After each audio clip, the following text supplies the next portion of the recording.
नमस्कार, मैं हूं गौरव श्रीवास्तव। प्राइम डिबेट में आप सभी का बहुत बहुत स्वागत है।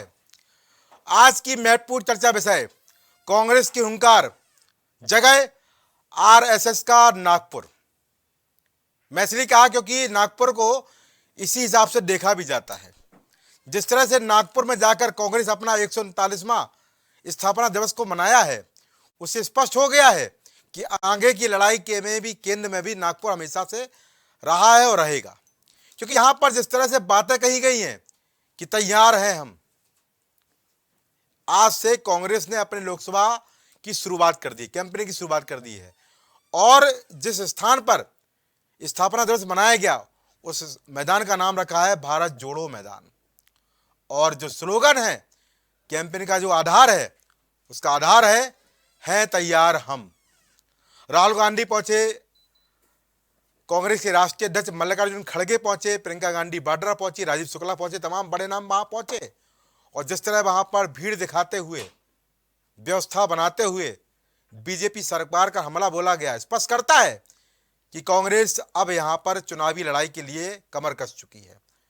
और सबसे बड़ी बात कि स्थापना दिवस नागपुर से मनाया, बड़ी बात, क्योंकि यहां पर राहुल गांधी ने कहा भी कि इसके पीछे भी एक वजह है कि आरएसएस की विचारधारा से अब यहां पर कांग्रेस की विचारधारा लड़ने जा रही है। नरेंद्र मोदी आगे आगे रहते हैं और आरएसएस पीछे पीछे रहता है। और इनकी संयुक्त विचारधारा देश को खत्म कर रही है। इस विचारधारा को रोकना होगा, देश को बचाना होगा, संविधान को बचाना होगा, लोकतंत्र को बचाना होगा। इसलिए इस विचारधारा की लड़ाई हम नागपुर से ही कांग्रेस की विचारधारा से करेंगे। और यहां पर बीजेपी को कड़ी चुनौती देंगे। बड़ी भीड़ थी और उत्साह था। और यह भी बताया गया कि वही नागपुर है जहां पर इंदिरा गांधी ने भी अपनी विचारधारा की लड़ाई लड़ी थी और उन्होंने इतिहास रचा था। और हम भी अब यहां पर इतिहास रचने के लिए तैयारी कर रहे हैं। और इसीलिए यहां पर स्लोगन भी बनाया गया है तैयार हम। और इसी पटकथा के साथ चलते हुए अब यहां पर बीजेपी को कड़ी चुनौती देंगे। बीजेपी के नफरती व्यवस्थाओं को चुनौती देंगे, उसकी रणनीति को चुनौती देंगे, उसके विद्वेष को चुनौती देंगे, उसकी घृणा की राजनीति को चुनौती देंगे, उसकी जुमलों की चुनौती देंगे, और साथ ही साथ जो उसके प्रयोग होते रहते हैं उसको चुनौती देंगे।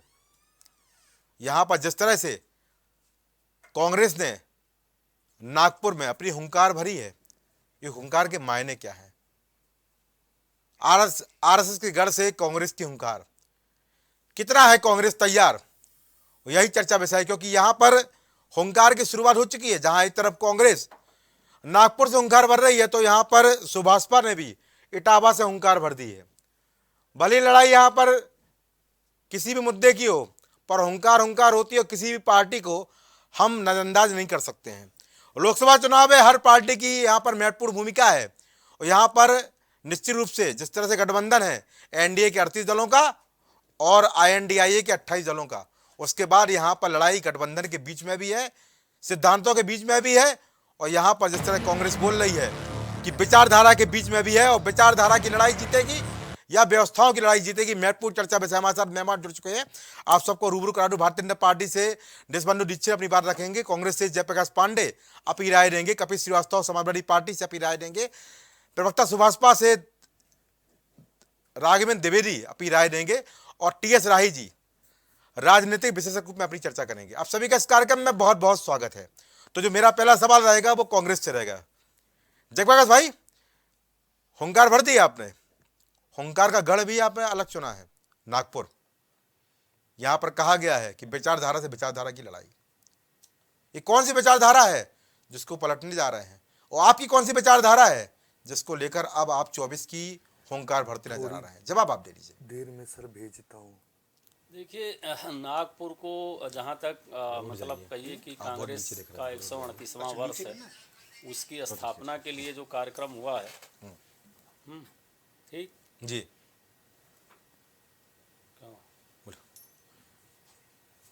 जयप्रकाश भाई आप बोलते रहिए, आप क्या बोल रहे थे? जी जी। तो जैसे नागपुर का चयन करने पर जो ये है कि वो आरएसएस का हेडक्वार्टर है, तो निश्चित रूप से ये अगर देखिए, इस देश की तारीख देखिए, तो एक तो ज्योग्राफिकली वो मिड कॉन्टिनेंटल जोन में है, मतलब भारत के लगभग मध्य में आता है। अच्छा। तो जाहिर है कि एक सियासत की धुरी का केंद्र तो है ही है, धुरी है। तो ये और दूसरा आरएसएस इस 5000 वर्ष की तारीख में अभी जुमे जुमे पैदा संगठन है 1925 का, जिसका न तो कोई कहिए कि राजनीतिक सांस्कृतिक प्रभाव अखिल भारतीय रहा है।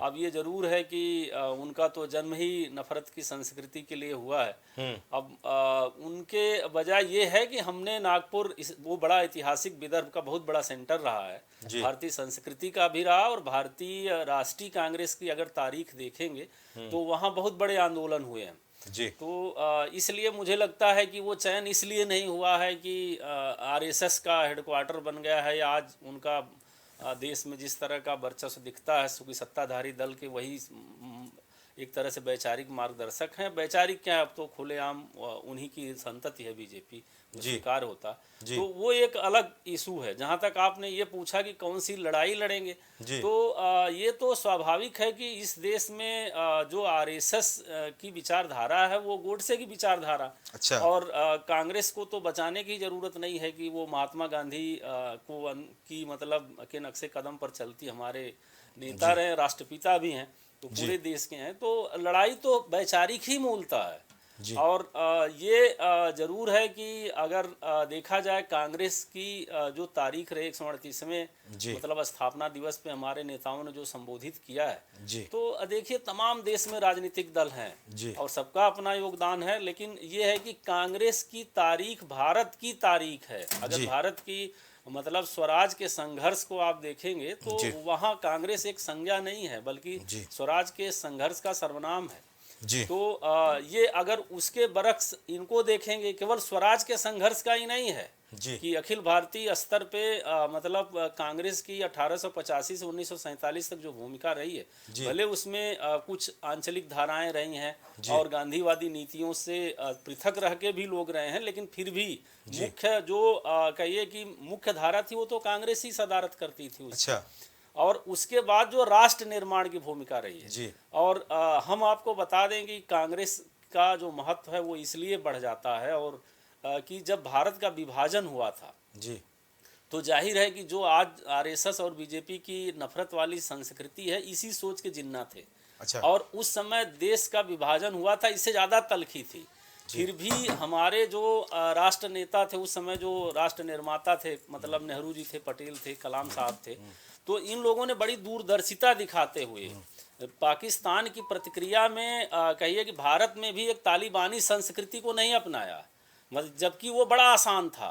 आज तो इतिहास कुरेद करके आरएसएस वाले जिस तरह से मतलब कहिए कि एक भारत को सियासी स्तर पे एक पाकिस्तान की संस्कृति फैला रहे हैं, तो उसको अगर आप देखिए तो किस तरह से लोकतांत्रिक संस्थाओं को, परंपराओं को उन्होंने, चूंकि भाई अगर आप आज की स्थिति अगर देखिए तो नेहरू जी को जो प्रचंड बहुमत था, जिस तरह लोहिया जी की तकरीरें होती थी, आज अटल जी युवा थे, तब तो उनको कितना बार सदन से बाहर कर दिया गया होता, उनका क्या क्या होता, कितना बुलडोजर से घर गिर गया होता। तो चाहे वो सदन की कार्यवाही देखिए, या चुनाव आयोग रहा हो, या जितनी संवैधानिक संस्थाएं हों, उनको, या प्रेस मीडिया की आज़ादी, मतलब नेहरू जी तो खुद अपना कार्टून देखते थे, और अगर अगले दिन कार्टून नहीं आया तो उस मतलब का एक पत्रकार को आदमी भेज देते कि देखो खैरियत से तो है। तो स्वाभाविक है कि लोकतांत्रिक परंपराओं की रूट रखी, और केवल लोकतांत्रिक रूट नहीं रखी। अब उसकी गाथा हम बताने लगे तो शायद एक दिन में तो पूरा ही नहीं होगा, लेकिन 2-3 चीज़ें बता दें कि इस देश में अगर आप देखिए, जब भारत आज़ाद हुआ था तो दुनिया की सबसे कम प्रति व्यक्ति आय थी, और खाद्यान्न तक की किल्लत, इतनी किल्लत थी कि PL 480 अमेरिका का गेहूं, जो घटिया श्रेणी का गेहूं था, उसी के बल पे हमारा पोषण होता था। लेकिन कांग्रेस ने भारत के महान किसानों से कृषि वैज्ञानिक, पूरे देशवासी, मोदी जी की तरह ये तो मैं नहीं कह सकता कि अकेले हम ही लोगों ने किया, लेकिन फिर भी हरित क्रांति की। और आज मतलब अगर आज गेहूं का उत्पादन देखिए तो अमेरिका से ज्यादा करते हैं। जयप्रकाश भाई, तो मेरा तो सवाल है आपका, आपने तमाम बातें कही, तमाम यहाँ पर आपने चर्चा की। आरएसएस की आपने बात की, आरएसएस को आप गंभीरता से नहीं लेते हैं, कोई इतना बड़ा नाम नहीं है, कोई प्रभाव नहीं है। हाँ। फिर आपने देखेंगे कि जो वहाँ पर भाषण दिए गए हैं, उसमें भाषण में आरएसएस का उन्होंने नाम लिया है, उसकी विचारधारा की बात की है, उसके व्यवस्थाओं की बात की है, देश को नुकसान पहुँचाने की बात की है। तो यहाँ तरफ आप तरफ एक तरफ आरएसएस को हल्का बोल रहे हैं, और वहीं अगर रैली की बात करें तो वहाँ पर आरएसएस की खुलकर चर्चा की गई। तो हम किसकी चर्चा को बेहतर माने, आपके नहीं, नेताओं की या आपकी? मैं ये कह रहा हूँ कि अगर तारीख देखेंगे नागपुर की, जी। तो नागपुर तो स्वाभाविक है कि एक तो प्राचीन विदर्भ राज का बड़ा महत्वपूर्ण बिल्कुल सेक्टर रहा रहा, और मराठों की भोसले जो छत्रपति थे जिससे शिवाजी रिलेट थे, उनका हेडक्वार्टर रहा है। जी। तो अब उस दृष्टि से आरएसएस का जन्म बहुत पुराना नहीं है। अच्छा। लेकिन जो हमारी लड़ाई है, चूंकि इस देश में साझी विरासत साझी शहादत से एक समरस समाज वाला देश है ये। अच्छा। लेकिन अगर यहाँ देखेंगे तो एक रंगी सोच का जो आरएसएस की विचारधारा है, तो उससे स्वाभाविक रूप से हमारे समाज की समरसता खत्म हो रही है। अच्छा। और जो लोकतांत्रिक मूल्य परंपरा है वो भी खत्म हो रही है, चूंकि वो तो डेमोक्रेसी में यकीन करने वाले लोग ही नहीं, ये मैं ही नहीं कह रहा हूँ, वो अच्छा। बाबा साहब भी कहते थे। अच्छा। कि अगर इस सोच के, हिंदूवादी सोच के लोग सत्ता में आ गए तो लोकतांत्रिक मतलब संवैधानिक नैतिकता खंडित हो जाएगी, और दलितों महिलाओं का जीना दूभर हो जाएगा। अच्छा। तो वो चाहे एनसीआरबी का आंकड़ा उठा के देखिए, वो यही हो रहा। अच्छा। तो स्वाभाविक रूप से हमारा जो विरोध है वो आरएसएस की एक सोच से है। ठीक है। और वो सोच भारत विरोधी है, क्योंकि एक चीज बता दें आपको, अनजाने में होता है। जैसे अच्छा। पाकिस्तान के मुसलमान भाई जो है वो बेइंतहा इस्लाम से मोहब्बत करते थे, और ऐसी ही एक रंगी सनक थी उनको। अच्छा। तो उन्होंने आंचलिकताओं को इस कदर कुचल दिया, बांग्लादेश की संस्कृति को, बंगाली भाषा को, कि वो इस्लाम नहीं बचा पाया और 1971 में अलग हो गया। तो इनकी जो सोच है एक रंगी, अगर उससे आप देखिए तो केवल नॉर्थ ईस्ट नहीं जला है। अच्छा। साउथ इंडिया से इनका मतलब जो देश निकाला हुआ उसमें कितना आवेग है सोचिए। तो स्वाभाविक सी बात है कि जो हिंदी हिंदुस्तान की ये बात करते हैं, जिस तरह से कहते हैं श्री राम का नारा लगाते हैं, इनको मतलब आपको हिंदी हिंदुस्तान से दिक्कत है क्या? बिल्कुल है। अरे हाँ। ये तो भारत विभाजन वाली बात। अच्छा। आप अगर हिंदी का, अरे बाप रे, आप ये बताइए कि भारत में बांग्लादेश हिंदी से भी दिक्कत है? अरे सुन लीजिए, सुना दीजिए। भारत में बांग्लादेश से तीव्र आंदोलन था। अच्छा। तमिलनाडु में, बंगाल में, नागालैंड में। अच्छा। ये नेहरू जी की और उस समय के कांग्रेसियों की दूरदर्शिता थी जी। कि बचा ले गए। अगर आप सोचिए, आप हिंदी करते हैं तो तमिल वाला तो फिर वही बांग्लादेश के ट्रैक पे जाएगा। तो अच्छा। त्रिभाषी जो फार्मूला बना उसमें यह था कि प्रदेश के अंचल विशेष के लोगों को अपनी राजकाज की भाषा और अपनी साहित्यिक संस्कृति की सुरक्षा, और उसको भारत के अखिल भारतीय स्तर पे भी उतना ही 8वीं अनुसूची में डाल के अच्छा। इज्जत दी गई। अगर एक ऐसे बहुसांस्कृतिक देश में आप हैं, जिसकी जीवन शैली भाषा अलग है, अगर आपने गलती से एक काम किया, केवल बांग्लादेश का नहीं, आप रूस को उठा के देख लीजिए। अच्छा। रूस का कम्युनिस्टों को नशा चढ़ा, रूसीकरण कर दिए, 15 टुकड़े हुए ना रूस के। 15 टुकड़े क्या अमेरिका ने हमला किया था? जी बिल्कुल याद है। वही आंचलिक संस्कृतियों को खत्म किया जा रहा था। तो आरएसएस एक मतलब अधूरे ज्ञान वाला संगठन है। भारत की समझ उनकी है ही नहीं है। अच्छा। अगर उनके आदर्श को आप लागू कर देंगे तो भारत में जो समरसता है वो केवल मुसलमानों को तो छोड़ दीजिए, अब हिंदुओं के भी तमाम जाति समुदाय एक दूसरे से लड़ जाएंगे। ठीक है। और दूसरा ये है कि एक अंचल दूसरे अंचल से लड़ जाएगा। तो और हिंदू मुसलमान तो खैर उनका वो सबसे कर्मचारा ही है। तो इसलिए मुझे लगता है कि ये भारत जोड़ो यात्रा का जो दूसरा चरण होने जा रहा है, जो हुंकार आप कह रहे हैं, ये मूलतः भारत को बचाने का है, और इसमें जो भी सामाजिक न्याय, समाजवादी सोच, अब आपने भारत जोड़ो की यात्रा की बात कर ले तो भारत न्याय यात्रा हो गई है, जोड़ो यात्रा नहीं रह गई है जयप्रकाश भाई। पर यहाँ पर एक सवाल और भी है। जब आपने यहाँ पर भारत न्याय यात्रा की बात कर दी, आपने पता है कि 14 राज्य से गुजरेगी, 85 जिलों से गुजरेगी, 6200 किलोमीटर की यात्रा रहेगी। हालांकि इस बार पैदल नहीं बल्कि इस बार गाड़ी पर सवार होंगे। पर इस बार भी बात रही है, पिछली बार जब भारत जोड़ो यात्रा की थी तब उत्तर प्रदेश के महज 3, गाजियाबाद, शामली और बागपत, 3 जिलों को गए थे, टच किया था। इस बार भी सुनने में आया कि उत्तर प्रदेश के कुछ ही जिलों पर जाएंगे। तो क्या मान चुके हैं कि भारत न्याय यात्रा में भी आप लोग उत्तर प्रदेश से आपको कुछ है नहीं, कुछ मिल नहीं रहा है, इसलिए उत्तर प्रदेश को यहाँ पर उपेक्षित करते हुए अन्य जगह पर अपनी राजनीति को मजबूत करते नजर आ रहे हैं? जयप्रकाश भाई। नहीं भाई, ये किसी को उपेक्षित, अगर आप शेर को राष्ट्रीय पशु कहते हैं तो हाथी का अपमान थोड़ी हो जाता है। अच्छा। अब ये जाहिर सी बात है कि भारत बहुत बड़ा बहुत सूबा हैं और उसमें अगर नहीं, यात्रा 20 मार्च को यात्रा खत्म हो सुनिए, रही है। अगर ये जी। उत्तर प्रदेश के हर गांव में, हर विधानसभा में जाइए तो 1-2 साल लग जाएगा। अच्छा। तो ये तो पूरब से पश्चिम की एक प्रतीक यात्रा है। चाहे भारत में सांस्कृतिक यात्राएं तो हुई हैं, शंकराचार्य जी की रही हो, बुद्ध की रही हो, जी। या तमाम संतों की रही है, जी। और राजनीतिक यात्राएं भी हुई हैं, सिवाय भाजपा के लोगों को छोड़ के। चूंकि अगर यहाँ कोई चंद्रशेखर नहीं मिलेगा ठीक है। और कोई राहुल गांधी नहीं मिलेगा, चलिए। क्योंकि यहाँ इनके जो 42,000 से अधिक शाखाएं इनकी जहाँ स्थापित होती हैं, चलिए। वहाँ ये जरूर है कि नफरत के सेंटर हैं। ठीक है। तो ये उत्तर प्रदेश को उपेक्षित होने का तो सवाल ही नहीं है, जहाँ से सबसे ज्यादा प्रधानमंत्री हमारे मुख्य नेताओं आप का तो सेंटर उपेक्षित रहा। करते ही नजर आ रहे हैं और ना। ये इंडिया अलायंस के लोगों का ही है ना। तो अच्छा। स्वाभाविक है कि बंगाल में चलिए। ममता दीदी है या तो आपके अखिलेश जी साथ ही यहाँ सक्रिय हैं, बिहार में आपके लिए अभी संतुष्टि की नेचुरल बात है। वो ठीक है। इसलिए सक्रिय हम आपको बता दें कि देखिए हालात ऐसे आ गए जैसे 1942 में था। 42 में कोई प्री प्लानेड नहीं था। सारे मुंबई में सारे नेता तो कैद कर लिए गए। राजेंद्र प्रसाद जी पटना थे, वो भी अरेस्ट कर लिए गए। अच्छा। लेकिन चूंकि सबके ये था कि पहले अंग्रेज चले जाएं। अंग्रेज कहते थे कि हम चले जाएंगे तो क्या होगा, जैसे आज गोदी मीडिया वाले कहते हैं कौन प्रधानमंत्री होगा, ये सवाल मतलब पूछते थे अंग्रेज।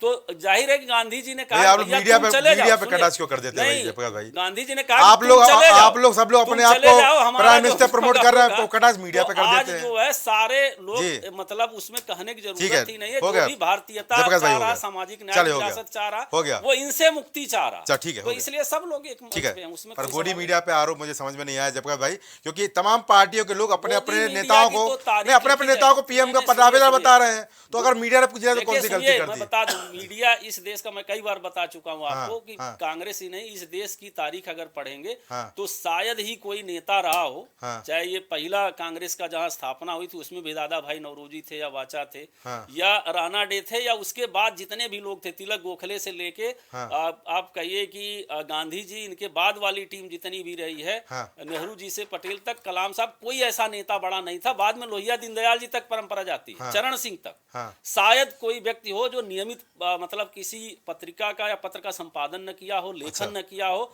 और वकीलों की तो अक्सरियत थी कांग्रेस की स्थापना में। तो आप ये मत सोचिए कि ये कक्षा 8वीं पास लोगों का समूह था। भारत की आजादी की लड़ाई बहुत ही पढ़े लिखे लोग। मैं तो कहा ही नहीं, आप ही कह रहे हैं गोदी मीडिया। दूसरा उस पत्रकारिता को, जैसा गणेश शंकर विद्यार्थी कहते थे कि सत्ता का सनातन प्रतिपक्ष होता है मीडिया। चलिए। और आज मीडिया क्या है? तो सत्ता का प्रतिपक्ष है कि सत्ता का वकील बन गया। अच्छा। तो स्वाभाविक सी बात है कि इस मीडिया को, चलिए, विपक्ष अपने आप को पहले सत्ता का विपक्षी मान ले, पर यहाँ पर मीडिया भी अपनी जिम्मेदारी निभाता चला आ रहा है। डेमोक्रेसी एक चीज जान लीजिए, विपक्ष है कहाँ? 1 मिनट में बता दूं, बता दीजिए विपक्ष है कहाँ? सुनिए, उत्तर कोरिया में भी संविधान है। दक्षिण अफ्रीका में जब नस्लवाद था तब भी संविधान के अनुच्छेदों से नस्लवाद चलता था। दोबारा और कहिए कि हर ईरान में भी है। अगर कहीं लोकतंत्र बचता है ना मित्र, तो प्रतिपक्ष के कारण मिलता है। और प्रतिपक्ष के लोग फिलहाल मुझे तभी रहेगा। तो प्रतिपक्ष तो वो काम करेगा ही, प्रतिपक्ष का सीधा पढ़ने के लिए थोड़ी है मोदी करेगा। चलो ठीक है, प्रतिपक्ष फिलहाल मुझे नजर नहीं आ रहा सक्रियता के साथ में, चुनावी सक्रियता नजर आ रही। ठीक है, देशबंधु दीक्षित, सुन लिया आपने प्रवक्ता कांग्रेस को। आप लोग लोकतंत्र को खा रहे हैं, संविधान खत्म कर रहे हैं। अब यहाँ पर लड़ाई है, बड़ी लड़ाई है, विचारधारा की विचारधारा से लड़ाई है, क्या बोलेंगे? गौरव भाई, प्राइम टीवी के सभी दर्शकों को नमस्कार और यहाँ सभी बैठे पैनलिस्टों को शुभ संध्या। बहुत अच्छा मुद्दा उठाया है जयप्रकाश भाई, हमारे बड़े भाई हैं, बहुत अच्छे प्रवक्ता भी हैं जी। पूरा इतिहास सुना दिया इन्होंने जी। ये डिबेट उन बच्चों को देखनी चाहिए जो आने वाले समय में प्रतियोगी परीक्षाओं की तैयारी कर रहे हैं। दादा भाई नौरोजी से लेकर अच्छा कटाक्ष कर दिया आज तक का आपको बहुत सारा ज्ञान मिला। और काफी कुछ यूरोपियन से लेके मार्क्सवादी और कम्युनिस्टों से लेके हमारी भारतीय जनता पार्टी के पंडित दीनदयाल उपाध्याय और श्यामा प्रसाद मुखर्जी के वैचारिकों को भी इन्होंने वृत्तांत रखा। लेकिन कहने का मतलब ये है, अंत्योदय की जो आखिरी अवधारणा थी जी, जिसको लेकर हमारी पार्टी शुरू हुई, और जो आप ये कह रहे हैं 42,000 शाखाओं पे इन्होंने बड़ा कटाक्ष किया, और शब्दावली भी देखा इन्होंने कौन सा कहा कि नफरत की राजनीति की, यही मौत का सौदागर, नफरत की राजनीति, अखिलेश बखलेश, यही सब कहते कहते आप जो है 55 साल तक तो बेवकूफ़ बनाए। अच्छा, 1942 में बताया, अब हम आपको बता दें ये 2042 आने वाला है। अच्छा, और हम 2042 अमृतकाल पार कर रहे हैं। अच्छा, कांग्रेस की यही परिणति है। अरे हमारे राष्ट्रपिता महात्मा गांधी ने आज़ादी के समय कहा था ये लाइन जरूर बोल दीजिए। अच्छा। कांग्रेस की आवश्यकता नहीं, कांग्रेस पार्टी को समाप्त कर देना चाहिए। अच्छा। ये मेरे बड़े भाई को मालूम होगा। अच्छा, इतिहास के पन्नों में कहीं लिखा भी है। अच्छा, इवन कुछ जो है मंत्र मुग्ध होकर अब आप बताइए, इतने बड़े सरदार वल्लभ भाई पटेल को अगर प्रधानमंत्री बनाया जाता और 17 वोट से जब 15 वोट उनको मिले, 2 वोट, और उसके बाद भी पटेल आरएसएस भाजपा के थे क्या? नहीं आप हम नहीं थे। अरे भाई आपने इतिहास बताया तो कुछ जब भाई आप बोल चुके, प्लीज उनको बोलने से जयप्रकाश भाई, अगर आप विरोध करेंगे जी, लंबा समय तो बोले, विरोध करना चाहिए। रचनात्मक विपक्ष हमने भी देखा। आप अरे आप 55 अपना साल राज बताइए, किए हमारे यार। वैचारिक जूठन पे मत पलिए। नहीं पटेल वैचारिक की मूर्ति स्थापित अरे मत करिए। सुनिए वो भाई, हमारा वैचारिक जूठन मत बटोरिए। लीजिए, वो हमारी विरासत, हमारी वैचारिक गौरव भाई, संपत्ति। पटेल गौरव से बाहर गौरव से भाई, जय भाई, प्लीज, गौरव भाई, इसको प्रतिबंध उन्होंने अपने लगाया। अपने अपने मौके पे बोलिए, मौका दूंगा आपको, बोलिए। मैं इनको नहीं बोलने दूंगा, ये शिष्टाचार नहीं होता। नहीं आप बोलिए, बोलिए, आप नहीं बोलेंगे, बोले बहुत बड़े हैं मुझसे उम्र जी में। बिल्कुल। अरे बहुत इतना बड़े इतिहास भी में नहीं, सीखा। चलिए इतना बड़े भी नहीं, चलिए बोले बोलते रहिए। लेकिन ऐसा कटाक्ष न करा जी, बोलिए। कृपया अपने समय पर बोले। बोले तो मेरा कहने का मतलब ये है। जी, और रही बात, इतनी सारी विवेचना है। देखिए, मैं आज के संदर्भ में जाता हूँ। अभी 5 राज्यों के चुनाव हुए, बड़ा हाय तौबा मचा, अरे इंडी गठबंधन। मैंने पहले भी इस डिबेट में आया था, यही जयप्रकाश भाई थे। मैंने कहा अगर 5 राज्यों में इनका प्रदर्शन अच्छा होगा तो बार्गेनिंग पावर अच्छी होगी तो सौदेबाज हैं। अच्छा। और अगर नहीं होगी तो आज इनकी स्थिति ये है कि इनको यही नहीं समझ में आ रहा है। अभी ममता दीदी कह रहे हैं वहां वो नहीं पूछती, दिल्ली में अरविंद केजरीवाल नहीं पूछ रहे हैं, पटना में नीतीश ने घास नहीं डाली जबकि संयोजक बनने चाहते थे। अच्छा। अब इनकी बार्गेनिंग, उत्तर प्रदेश की बात कर रहे हैं। अरे ये पद यात्रा राहुल जी को यार 52-53 साल में क्यों याद आती, मुझे नहीं समझता। परिपक्वता हर बार लॉन्च होते हैं, हर बार परिपक्व होते हैं। अरे कितने परिपक्व परिपक्व आज तक यही नहीं डिफाइन हो पाता। अच्छा। एक आदमी को अगर 55 साल लग रहे हैं तो मैं श्रीमती सोनिया गांधी को प्रणाम करता हूं। लीजिए। अरे 55 साल बाद आदमी वानप्रस्थ अवस्था में जाता। अगर मैं अध्यात्म की बात करूं, 70 साल बाद गौरव भाई, भाजपा अरे आई। सुनिए, तो भाजपा को आप भाजपा 40 प्रणाम नहीं, कर आपको लीजिए। भाजपा के बारे में कुछ ऐसी नहीं मालूम। पार्टी देखिए, जो मैं अपनी साष्टांग पार्टी का प्रणाम कर पक्ष लीजिए। लूंगा। हाँ, बोलो। 40 साल में जी भाई, 40 साल में प्लीज, अगर हाँ। यह प्रधानमंत्री बार बार, अरे 36 से ज्यादा चुनाव हारे यार, इसके बाद भी अगर नहीं आ रहा तो फिर प्रैक्टिकल नहीं, ये भाजपा प्रयोगात्मक की सुपारी लेके देखिए। आए। और सुनिए, अरे सबसे ज्यादा देखिए, तो जनसंघ भाजपा नहीं, आ अब रही मैं है। आपको जी। बोलने नहीं दूंगा। देखिए, एक तो जय आप भाई, अनर्गल मौके पे टिप्पणी बोलिए, कर रहे हैं, मौके आपके पे। समय मैंने नहीं मौके बोला। पे बोलिए, प्लीज। सन 2 आप बोलिए। आदि मानव काल से आप श्रद्धा के समय से बोलते आज तक बोले आए। हाँ। लेकिन आप अब देखिए, अपना बताओ, सरकार हमारे इतिहास को काहे गा रहे हैं? गौरव भाई, इस आपके पास कुछ जब भाई उनको बोलने दिया, आप बोल हमने चुके कहा थे, कि आप बहुत फर्क लंबा बोले, बांट रहे प्लीज। हैं। आप अगर कुछ साक्ष्य दे दीजिए कि नहीं आप समरसता बांट रहे हैं, मैं स्वीकार स्वीकार करूंगा। चलिए ठीक है, उन्हें बोलने दीजिए, आप मौका दूंगा। यहाँ पर आपको भी बोलना, उनको भी बोलना, 2 ही पार्टी मुख्य रूप से बोलिए, बोलिए चीजें अपनी बात। गौरव भाई इतने वरिष्ठ होके अगर बोलते हैं तो ये भी मर्यादा का ख्याल रखें। मीडिया पे भी कटाक्ष रखे, उसी मीडिया में नहीं, मीडिया जवाब देने का यार, उसकी आपको जरूरत नहीं है। देखिए, आपको मीडिया को आपको जरूरत नहीं जवाब नहीं, देने के आपको बता- लिए। 100 मीडिया पे जाकर सवाल करे तो मीडिया जवाब देने के लिए गौरव बैठी भाई, है, और प्राइम टीवी बेहतर जवाब देता है, मुझे सब पता है। गौरव भाई, कौन कितने पानी में है। गौरव भाई, जी, भारतीय जनता पार्टी की जो हमारी नीति, नियत, चाल, चरित्र सब साफ है। अच्छा। बार बार हम अपने काम जो करते हैं, अंत्योदय अंतिम पंक्ति के पादान तक हमारी जितनी भी योजना है, चाहे केंद्र में यशस्वी प्रधानमंत्री हो, चाहे डबल इंजन की जहां हमारी सरकारें चल रही, केंद्र और प्रदेश के नेतृत्व में जहां भी सरकारें की, हम बार बार चुनाव हो गए, जनता द्वारा हमारी नीति, भारतीय जनता पार्टी की रीति नीति पर विश्वास करते हुए अब जनता जो है, आपको बता दें, विकसित भारत की तरफ चली गई है। अच्छा। अगर इकोनॉमी हम 10वें से 5, अरे आपको नहीं मालूम, राशन बांग्लादेश नेपाल अरे से सुनिए, पीछे। अरे बांग्लादेश, अरे ऐसे पवित्र शब्द विकसित अरे माने कुछ अलग होता है। जी। आपको नहीं मालूम, 80 आपको करोड़ राशन आपको दे कुछ रहा है। नहीं मालूम। दादा भाई नौरोजी की बात अब हम आप बोल रहे हैं, अब मैं आप बोलूंगा तो आप वरिष्ठता का विधान नहीं, आप मानसिक विक्षिप्त हो चुके हैं। अरे इतनी भैया, हार के बाद अगर राहुल गांधी अगर विक्षिप्त हो सकते हैं तो आप भी विक्षिप्त हो सकते हैं। लीजिए। आप में अगर इतना धैर्य नहीं कि आप 2 मिनट मुझ जैसे, मैं आपको बार बार निवेदन कर रहा हूं कि आप मेरे भाई लीजिए, आपने जयप्रकाश भाई, सुनना सुन तो लीजिए। क्या करना है?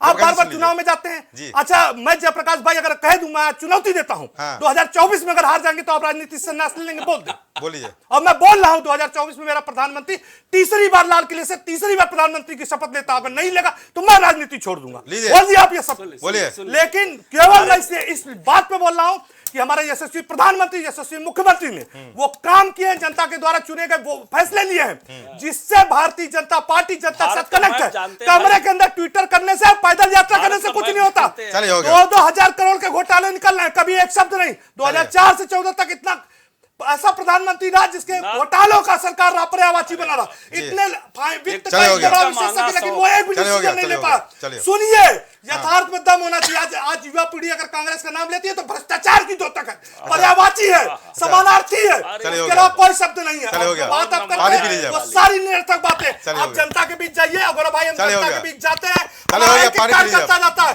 इसलिए जीतते हैं। और इसी अपने कार पे अब भारतीय जनता पार्टी करोड़ों चलिए। और विश्व की सबसे बड़ी पार्टी इसलिए बनी है, जनता से जुड़ी है। और 2024 में विश्वास के साथ कहता हूं 400 के पार हम इसी बहुमत लेके संसद में पहुंचेंगे। हो गया, चलो हो गया, चलो हो अपने गया, यशस्वी हो गया, हो गया, ऊर्जा आ प्रधानमंत्री गई, बनाएंगे। ऊर्जा आ गई। चलिए कपिल जी बोलेंगे, हो गया। कपिल जी, जी आरएसएस के गढ़ से कांग्रेस की हुंकार हो गई है, आपकी हुंकार कब आएगी भाई?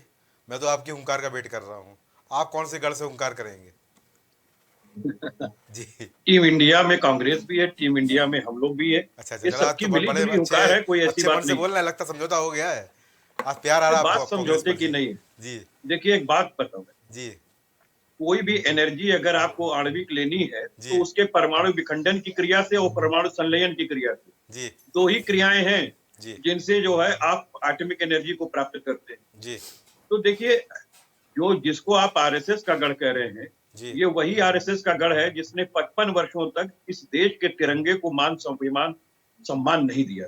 अच्छा और इसमें कहीं दो राय नहीं है कि नाथूराम गोडसे जी की विचारधारा को लेकर आगे चढ़ने वाले लोगों को करीब करीब 60-65 साल तक देशवासियों ने बहुत दूर रखा है। अच्छा और ये तो इस देश का बड़ा हृदय है कि जो इनके बहकाई हुई बातों पर विश्वास कर, क्योंकि इनके पास तीन चीज के अलावा कुछ नहीं है। अच्छा अगर तालिबानीकरण से कोई सीख लिया हो तो वो भारतीय जनता पार्टी और आरएसएस है, अच्छा जिसने उस संस्कार और संस्कृति को अपनाया है। जी मैं क्यों कह रहा हूं, शिक्षा से लोगों को दूर कर दो, रोजगार से लोगों को दूर कर दो, और उसके बाद बंधुआ मजदूर पैदा कर दो। अच्छा आपसे सर्टिफिकेट तो थोड़ी उस- लेना है, जनता दे रही है। प्लीज प्लीज और उस पे नहीं, ठीक है, जनता जो है वो दे रही है, बहुत अच्छा है। विश्व गुरु बनाइए, हम भी आपके साथ हैं, 5 ट्रिलियन की इकोनॉमी बनाइए, जी कोई दिक्कत नहीं है। जनता को जब तक आपके बिल्कुल साथ बनाएंगे। देगी, जी, आप रहेंगे, राजकाज करेंगे, उसमें क्या दिक्कत है। जी और 70 साल तक अगर विपक्षियों ने भी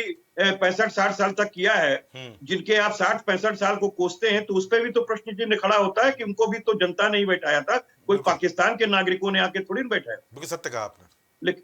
लेकिन मैं बात इस चीज की कह रहा हूं जी। कि आप स्वयं इस बात के गवाह हैं कि अगर कोई मुद्दा इनके साथ है तो वो क्या है, छद्म हिंदुत्व है, मंदिर मस्जिद है और छद्म राष्ट्रवाद है। अच्छा इस तीन के अलावा इन्होंने कभी इंफ्रास्ट्रक्चर को, कभी चिकित्सा को, कभी बेरोजगारी को, कभी महंगाई को, कभी लोगों को जोड़ा ही नहीं इन चीजों से। अच्छा अगर जोड़ रहे होते तो 1 अरब 35 करोड़ की जनता में 85 करोड़ के लोगों को ये 5 किलो के अनाज पर थोड़ी लाए होते।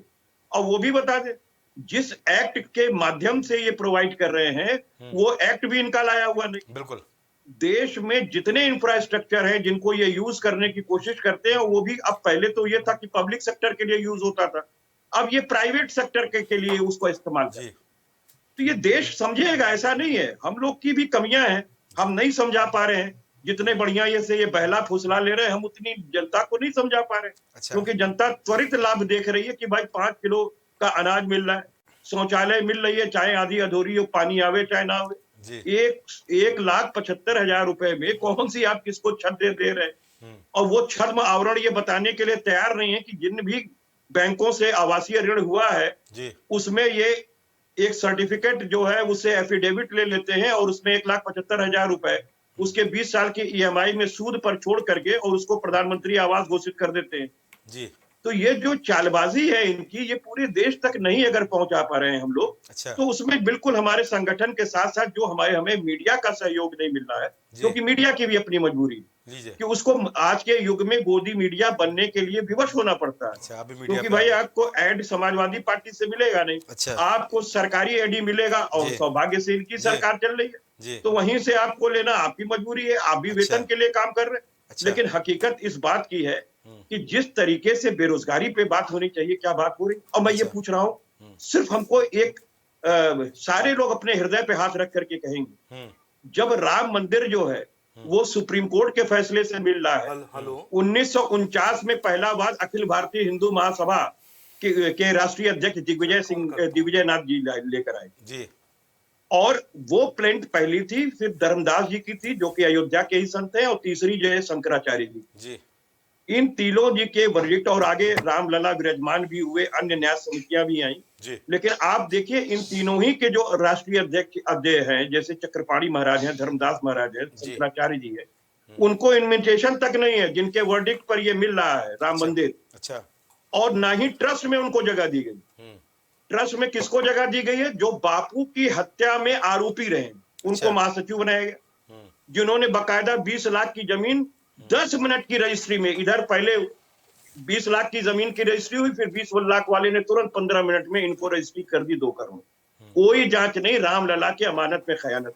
भारतीय जनता पार्टी ने जो रथ यात्रा लेके चली थी, उसमें 1400 करोड़ रुपए का चंदा देश के लिए आया था राम मंदिर के नाम पर। अच्छा। उसका क्या हुआ? कोई हिसाब किताब नहीं। और मुझे आप बताइए, जिन संतों की वजह से ये मिल रहा है, न्याय की बात है कि नहीं कि उन संतों को अध्यक्ष, मंत्री और कोषाध्यक्ष होना चाहिए कि नहीं होना चाहिए इस राम मंदिर ट्रस्ट में?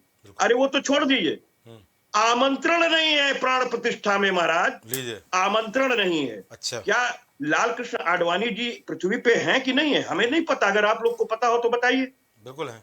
उनको क्या इनविटेशन उद्घाटन उस समय मिली थी जिस समय ईंट रखी गई थी?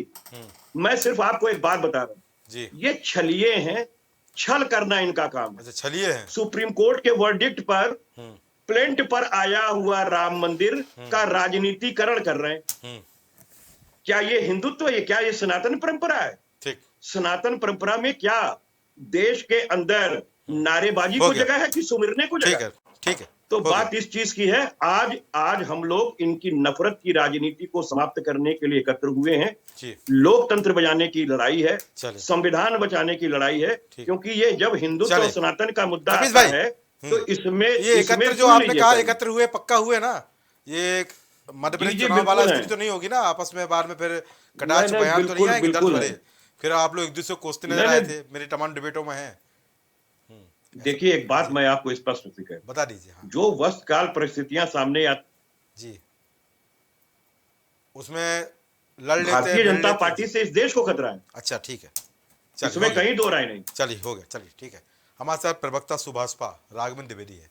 राघवेंद्र जी, यहाँ पर कांग्रेस की हुंकार हो गई है तैयार हम, और जानकारी मिली है कि इटावा में भी आपने भी यहाँ हुंकार भर दी है 24 चुनाव के लिए। ये हुंकार बीजेपी को दिखाने के लिए है या वास्तव में विपक्ष को दिखाने के लिए है कि तैयार हैं हम भी तैयार हैं? इटावा से हुंकार हो रही है, और कांग्रेस के हुंकार पर क्या कहेंगे सुभाषपा प्रमुख?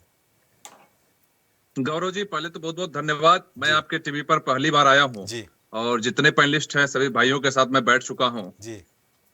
हर पार्टी का अधिकार है कि अपने जो क्षमता है उसका प्रदर्शन करे। बिल्कुल। और हमारी भी पार्टी बनी है चुनाव लड़ने के लिए, तो हम भी प्रदर्शन कर रहे हैं। बिल्कुल।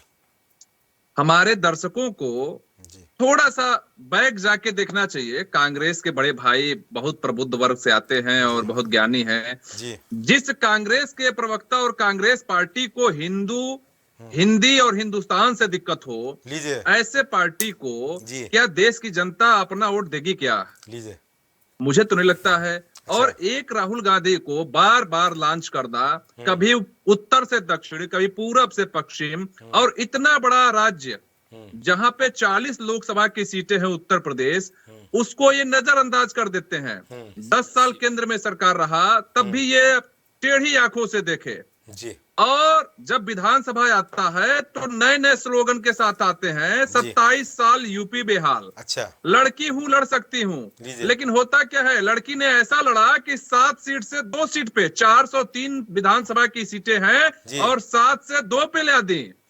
अब वो यूपी छोड़ के भी भाग गई। अच्छा, तो ऐसे पार्टी को उत्तर प्रदेश में जो सपना लेके आ रही है कि उत्तर प्रदेश से हम प्रधानमंत्री दे देंगे, ये सपना भोर का सपना नहीं हो सकता है, मध्य रात्रि का सपना हो सकता है। अच्छा, और इंडिया का जो डाट स्क्रूप है वो दिन प्रतिदिन ढीला हो रहा है। अच्छा, आप अभी कपीस भाई हैं, पूछ लीजिए कि कितने सीट पे देंगे उनको समझौता में। 65 पे तो घोषणा कर चुके हैं कि 65 पे हम लड़ेंगे। इनके पार्टनर हैं आरएलडी का क्या हाल है? और भी छोटे छोटे दल हैं, उनको कैसे करेंगे? जो इनके लोग जिलों में जाकर होर्डिंग लगा रहे हैं, अगर वो सीट गठबंधन के खाते में चली गई तो उस प्रत्याशी को कैसे मैनेज करेंगे? अच्छा, दिल्ली में अरविंद केजरीवाल को कैसे मैनेज करेंगे? पंजाब में अरविंद केजरीवाल को कैसे मैनेज करेंगे? बिहार में नीतीश कुमार को कैसे मैनेज करेंगे? बंगाल में दीदी को कैसे मैनेज करेंगे? समस्या तो ये है कि जो इंडिया का जाट वाला ग्रुप है वो स्क्रू दिन प्रतिदिन ढीला हो रहा है। इनके पास न नीति है, न नेता है, न नीति है, न नेता है, न नियत है, न कार्यकर्ता है। अच्छा। और प्रत्याशी तो मिली भी नहीं करेगा, क्योंकि इनका अभी एक सीट है लोकसभा में। वो भी देखिए कि अखिलेश जी की दया दृष्टि बसती है कि नहीं बसती है। अगर ऐसी स्थिति रही तो कांग्रेस उत्तर प्रदेश से 0 हो जाएगा। और जो सपना लेके चल रहे हैं, आप जो सपना लेके चल रहे हैं प्रधानमंत्री उत्तर प्रदेश से भेजूंगा, तो प्रधानमंत्री तो उत्तर प्रदेश से रहेंगे, लेकिन 56 इंच के सीना वाले रहेंगे। लीजिए राहुल गांधी जी नहीं जीत पाएंगे उत्तर प्रदेश से, क्योंकि जब से उत्तर प्रदेश की जनता ने उनको हराया, दोबारा लौट के नहीं गए अपने लोकसभा के क्षेत्र में। अच्छा। और जो पार्टी हिंदू, सनातन, हिंदी और हिंदुस्तान का विरोध करे, मुझे नहीं लगता है कि देश की जनता ऐसे पार्टियों को वोट करेगी। सुन लिया आपने जयप्रकाश भाई को अच्छी तरह से, मैं समझ गया। ठीक है भैया, ओम प्रकाश राजभर के कुछ वीडियो चला दो। नहीं अभी नहीं चलाऊंगा। हिंदू नहीं, चलवा दीजिए, चलवा दीजिए। आपसे बेहतर स्थिति है विधानसभा में। लीजिए आप अपनी वीडियो चलाइए। राष्ट्रीय पार्टी का जो मुखौटा ओढ़ के बैठे हैं, आप अपनी भी वीडियो चलवा लीजिए कि 2 सीट से अगली बार विधानसभा में कितनी सीट रहेगी और 1 सीट से जो अगली बार लोकसभा में कितनी सीट रहेगी। भारत घोषी नहीं है, मऊ नहीं है, भारत बहुत बड़ा। भारत के बारे में अरे कितना भारत आप लोग जोड़ेंगे? इतना जोड़े कि सिमट गए। चलिए ठीक है। कितने स्टेट में पूर्ण बहुमत में भाजपा की सरकार है? अरे आप अपना देखिए, भाजपा का छोड़ दीजिए, भाजपा का छोड़ दीजिए। आप अभी 5 राज्यों में जिस तरह आप लोग बैठ के आते थे, नहीं हमारा नहीं भाजपा के क्या, भाजपा हमारा सहयोगी दल है। मोदी जी को तीसरी बार प्रधानमंत्री बनाने आया है, तो भाजपा की बात करेंगे। हमेशा के लिए बना दो, आपका ज्ञान थोड़ा बढ़ा दें हम। नहीं ज्ञान ना बढ़ाइए, आप अपना ज्ञान बढ़ाइए। उत्तर प्रदेश में मिला के 6 स्टेट में है बस पूर्ण बहुमत। अरे लोकसभा बाकी भारत का भूगोल सुनिए। आप जैसे बिहार, बंगाल, उड़ीसा, तेलंगाना, आंध्र प्रदेश, कर्नाटक, तमिलनाडु, केरल, ये सब बेल्ट देखिएगा जो ऑपरेशन लोटस से महाराष्ट्र 2-4 जगहों पे है भी आपकी ना, उत्तर में भी पंजाब या हिमाचल, दिल्ली। तो आप मित्र मतलब बोला करिए, लेकिन ऐसे नेता के साथ हैं जो सुबह अखिलेश जी के चरणवत हो जाएंगे, फिर शाम को बहन जी भगा देंगे। तो ऐसी चीजें बोलिए कि बाद में आपको बेइज्जत ना होना पड़े। और बड़ी बड़ी राष्ट्र की बात करते हैं। अरे 2 बार वो आदमी जीता है, दोनों बार दूसरे के बैसाखी से। अपने प्रधान तक नहीं हुआ आज तक, एक लोकसभा आपकी नहीं। और एक पार्टी जो जिसकी आज भी हुकूमत है इतने स्टेटों में, 70 साल में आप के प्रधानमंत्री माला जपते रहते। आप बड़ी बड़ी बातें करते हैं, पढ़े लिखे आदमी आज नए नए बने हैं, कहाँ चले गए हो भैया? कपीस भाई से बात कर लो, चले जाओ सपा। चलो ठीक है, हो गया। यहाँ पर न्योता मिल गया, न्योता की बात नहीं, ये उनके पुत्र को शोभा देता है। ठीक है। अब यहाँ पर राजनीति विशेषज्ञ बोलेंगे। टी.एस. राही जी, सब सुना है, क्या राय है आपकी? मैं गौरव श्रीवास्तव जी, बहुत बहुत आपका धन्यवाद, आपके प्राइम टीवी चैनल का धन्यवाद। यहाँ के जो पैनलिस्ट हैं उन सबको मेरा नमस्कार जी। मैं आपने नागपुर की बात कही, आरएसएस हेडक्वार्टर की बात कही जी। तो पहले तो मैं ये कहूँगा कि आरएसएस जो है वो शुद्ध रूप से गैर लोकतांत्रिक संगठन है। अच्छा। उसका कोई रजिस्ट्रेशन भी नहीं है जी। बिल्कुल शुद्ध रूप से गैर लोकतांत्रिक संगठन है। एक बात, और वो गैर लोकतांत्रिक कैसी है कि उसका जो प्रमुख बनते हैं वो हमेशा ब्राह्मण बनते हैं। अच्छा। और ब्राह्मण में भी हमेशा चित पावन ब्राह्मण बनते हैं। अच्छा। और कोई ब्राह्मण को भी जगह नहीं है। अच्छा। और किसी ब्राह्मण को भी जगह नहीं है, वो बनेंगे तो चित पावन ब्राह्मण बनेंगे।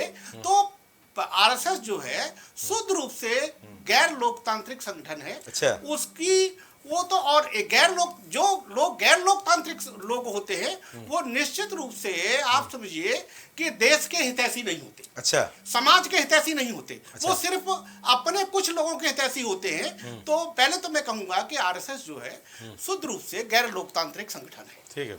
अब दूसरी बात आती है कि हमारे पांडे जी हैं, जयप्रकाश जी, मुझे तो ऐसा लगता है कि शायद इनकी ट्रेनिंग कहीं बीजेपी में हुई होगी। अच्छा। नहीं ऐसा तो क्योंकि ये इन्होंने कई दफा जो है समरसता की बात कही जी।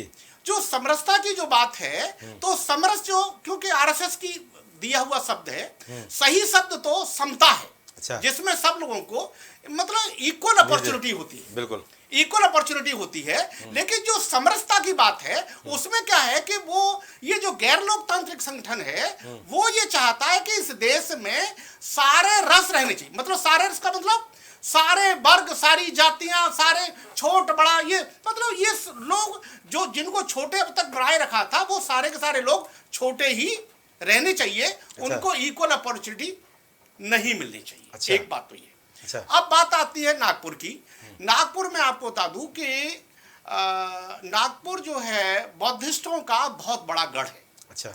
वहां नागपुर का नाम ही नागपुर इसलिए रखा गया कि वो नागवंशियों की राजधानी हुआ करती थी। अच्छा। और नागवंशी जो है वो बुद्धिस्ट हुआ करते थे। अच्छा। नागवंशी जो है बुद्धिस्ट हुआ करते थे, इसलिए उसका नागपुर नाम रखा गया है। और इसी के साथ साथ मैं आपको बता दूं कि नागपुर जो है वो बाबा साहब डॉक्टर बी आर अम्बेडकर का जी। वो एक मतलब कर्म भूमि रही है। अच्छा। वही उन्होंने दीक्षा भी ली, वही उन्होंने बौद्ध धर्म की दीक्षा भी ली और उनकी कर्म भूमि रही है। तो अगर आप इस देश को जो कि डॉक्टर अम्बेडकर ने भारत का संविधान बनाया, संविधान के नजरिए से अगर आप देखना चाहते हैं तो नागपुर जो है वो संविधान देने वाला और इस देश को सारे लोगों को, सभी लोगों की इक्वल अपॉर्चुनिटी और ये सारी की बात देने वाला जो है वो नागपुर की एक ऐसी भूमि है जहां से कि देश के लिए और देश का केंद्र भी है। अच्छा। देश का मतलब अगर जियोग्राफिकल आप देखें तो मोटा मोटा वो केंद्र है। अच्छा। तो वो जो है वहां से सारी जगहों के लिए एक समता का संदेश निकलता है। अच्छा। अब बात आती है विचारधारा की। तो जो बीजेपी की जो विचारधारा है वो पूरी की पूरी जो है वो जब उनका मात्र संगठन आरएसएस है जो गैर लोकतांत्रिक है, तो फिर बीजेपी गैर लोकतांत्रिक होनी ही होनी है। अच्छा। और उसमें लोकतंत्र के लिए कहीं जगह नहीं है, मैं आपको बता दूं। अच्छा। अगर लोकतंत्र के लिए जगह होती, मैं आपको बता दूं सीधी बात, अगर लोकतंत्र के लिए बीजेपी में कहीं जगह होती तो बीजेपी में जिन लोगों को कहा जाता है कि ये शेड्यूल कास्ट के हैं या ओबीसी के हैं या ये है, वो बिल्कुल मैं कहूंगा कि वो जो है बीजेपी में उनकी भूमिका हलवाई की भूमिका है। अच्छा। उनकी कोई से नहीं है बीजेपी में। अच्छा। वो सिर्फ सीधे वो बीजेपी के हलवाई हैं। अच्छा। और हलवाई जो होते हैं वो मालिक के लिए बड़े वफादार होते हैं। अच्छा। मतलब समाज के लिए वफादार नहीं होते। अच्छा। वो मालिक के लिए वफादार होते जी। हैं। तो ये जो मतलब ये लोग जो लोग बीजेपी में काम कर रहे हैं वो सारे के सारे जो है मैं समझता हूं कि वो जो जिनको शेड्यूल कास्ट के लोग बोलते हैं या अदर बैकवर्ड कम्युनिटीज के लोग बोलते हैं या माइनॉरिटी के लोग बोलते हैं, वो मैं ये कहूंगा कि उनके वो पूरी तरह से उनकी अधिकारों के दुश्मन हैं। बोलिए। आपने तमाम बातें कही। वैसे विशेषज्ञ सवाल पूछा जवाब मैं सवाल पूछ लेता हूँ आपसे। दो सवाल मेरे आपसे। बिल्कुल। आपने आरएसएस की बात की, आपने बीजेपी की बात की। बिल्कुल कि बीजेपी अलोकतांत्रिक संगठन है। बिल्कुल। जहां पर एक कार्यकर्ता आगे जाकर बड़े पदों पर शुमार हो जाता है, वो गैर लोकतांत्रिक कैसे है? पहला सवाल मेरा आपसे है। बिल्कुल। और यहाँ पर आपने ओबीसी और शेड्यूल कास्ट की बात की। बिल्कुल। ओबीसी वर्ग से प्रधानमंत्री मोदी भी आते हैं। हलवाए हैं क्या? मेरा जवाब दिए पहले, मेरा सवाल पूरा हो जाने दीजिए। हलवाए तो नहीं है, ओबीसी वर्ग से आते हैं। ठीक है। तो जिस संगठन में छोटे छोटे कार्यकर्ताओं को बड़ी जगह मिल रही है, हमने भजनलाल शर्मा का उदाहरण भी देखा है और डॉक्टर मोहन यादव का उदाहरण भी देखा है। तो जहाँ पर छोटे छोटे कार्यकर्ता बड़े पदों पर होते हुए और सबसे उच्च पदों पर पहुंच जाता है, तो उसको संगठन को आप गैर लोकतांत्रिक कैसे बोलते हैं? भाई लोकतंत्र क्या होता है? लोकतंत्र यानी व्यवस्थाओं का तंत्र। लोकतंत्र यानी जिसमें सबका एक साथ व्यवस्था नहीं थी, सबका चुनाव यहाँ पर होता है। यहाँ पर छोटी सीढ़ी चढ़ के आदमी सबसे उच्च पद पर पहुंच रहा है, तो वो गैर लोकतंत्र कैसे हो गई? अगर आप ओबीसी वर्ग की आप बात कर रहे हैं तो प्रधानमंत्री को आप हलवाए बोल रहे हैं, वो कैसे कहेंगे?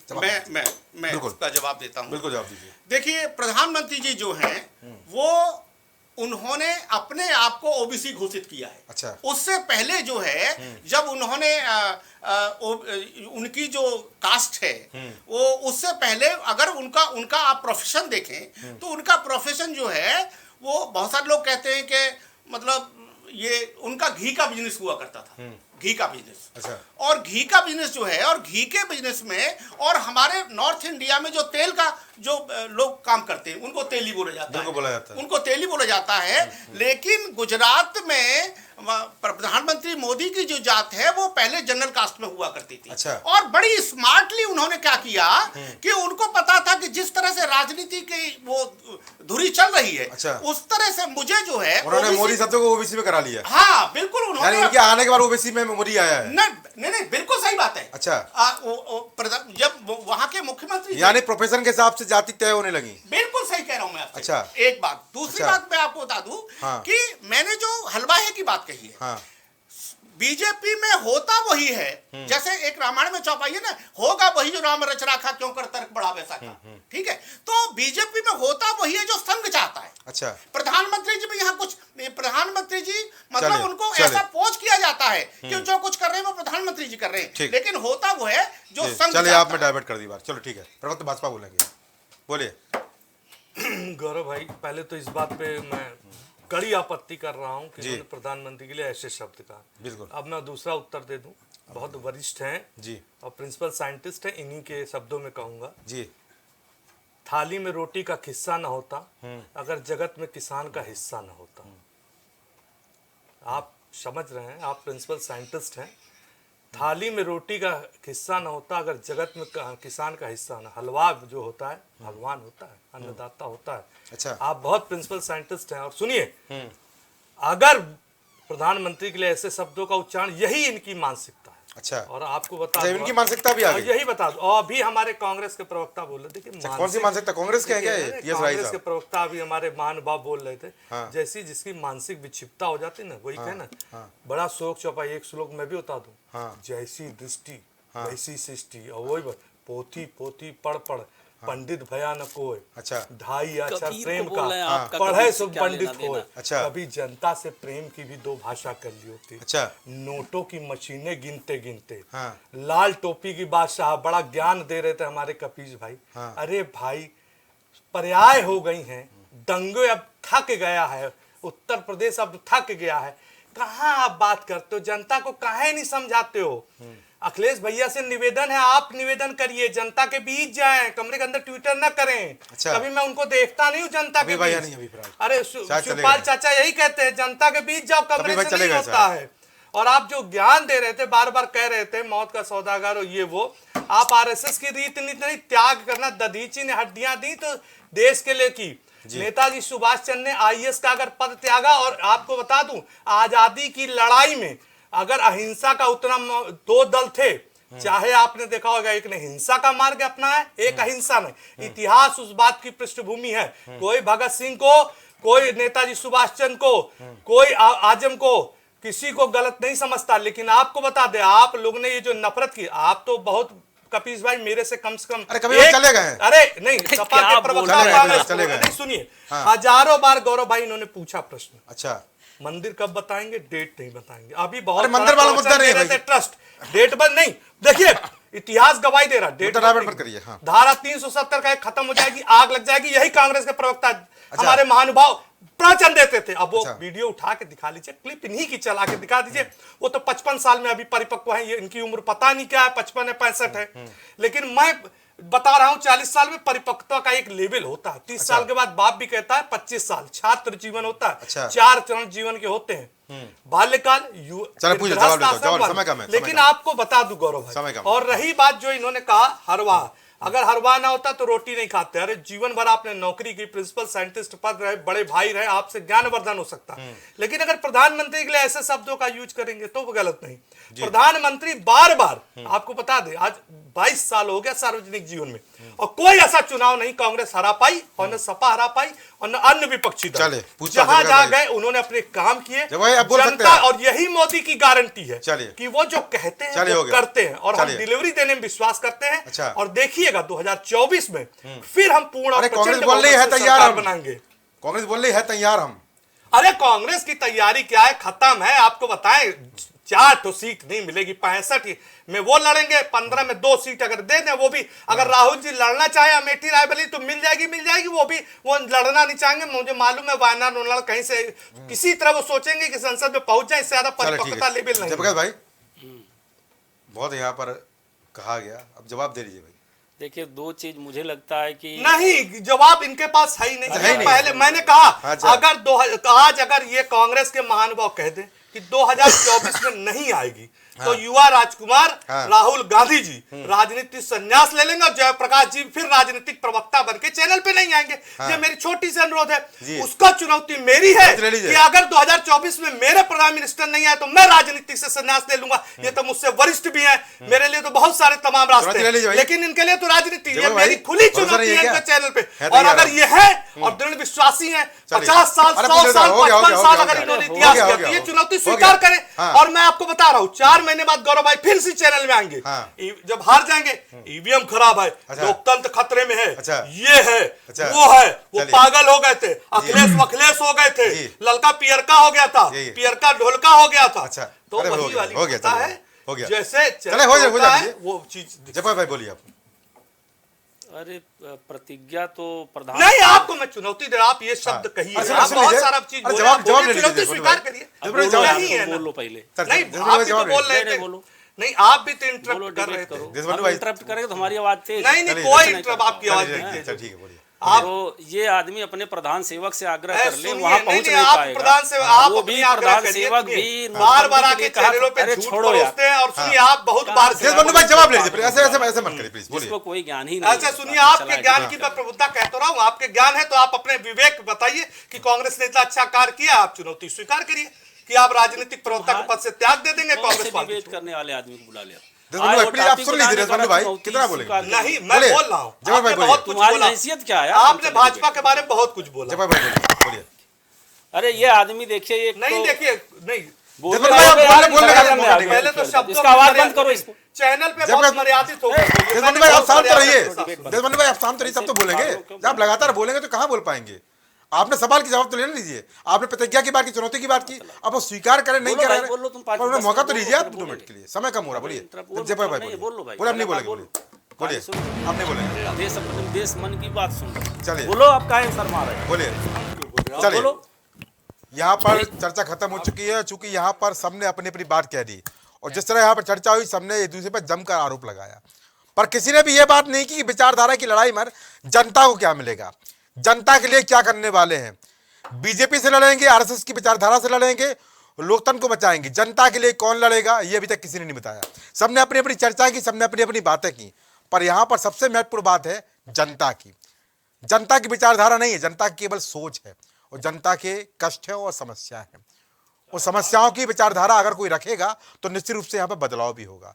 आने वाले समय में इस तरह के और भी तैयारियां होंगी, रैलियां होंगी, यात्राएं होंगी, सभाएं होंगी, मंच सजेंगे। पर मेरा सवाल सभी दलों से है, चाहे वो सत्ता पक्ष से हो और चाहे विपक्ष से हो, जनता के मुद्दे कब सुलझेंगे? मैं अपनी इस प्राइम टीवी डिबेट के माध्यम से सिर्फ एक ही बात कहना चाहूंगा कि विचारधारा जिसकी जो हो चलाते रहिए, वोट मांगते रहिए, जनाधार मांगते रहिए, पर कम से कम जनता के मुद्दों को सुलझाइए। वो मुद्दे जो अमर हो चुके हैं, वो मुद्दे जिनका हल नहीं है, वो मुद्दे हैं रोटी, कपड़ा और मकान। यहाँ पर चाहे राशन दीजिए और चाहे आवास दीजिए, किसी में कोई बुराई नहीं है, पर कम से कम उन मुद्दों का भी हल कर दीजिए जो मुद्दे अमर हो चुके हैं और जनता के लिए यहाँ पर कष्टदायी बने हुए हैं। उन मुद्दों के लिए यहाँ पर काम करना होगा। विपक्ष को भी जिम्मेदारी निभानी होगी, सत्ता पक्ष को भी यहाँ पर काम करना होगा और दिखाना होगा कि हाँ जनता हम तुम्हारे ही हैं और तुम्हारी लिए विचारधारा हमारी सेवा की है। और जब सेवा की विचारधारा आती है तो सिस्टम भी बदलता है, व्यवस्थाएं भी बदलती हैं और जो सपना हम लोग देख रहे हैं वो सपना भी पूरा हो सकता है। तो आज की चर्चा